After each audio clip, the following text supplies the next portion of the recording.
నాకు జలుబు చేసింది. జలుబు అయినప్పుడు మా ఇంట్లో కషాయం చేసుకుంటాం, అది ఎట్లా చేయాలో చూపిస్తాం. దీనికోసం పొయ్యి మీద ఒక గిన్నె పెట్టుకొని ఒక 2 గ్లాసుల నీళ్లు పోసుకోవాలి. నీళ్లు వేడైనాక ఒక 7-8 తులసాకులు, ఒక 7-8 మిరియాలు రోట్లు వేసుకొని దంచి వేసుకోవాలి.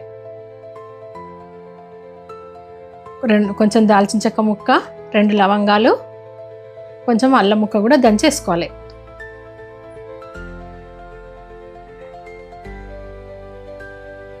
ఒక కచ్చకాయంత బెల్లం,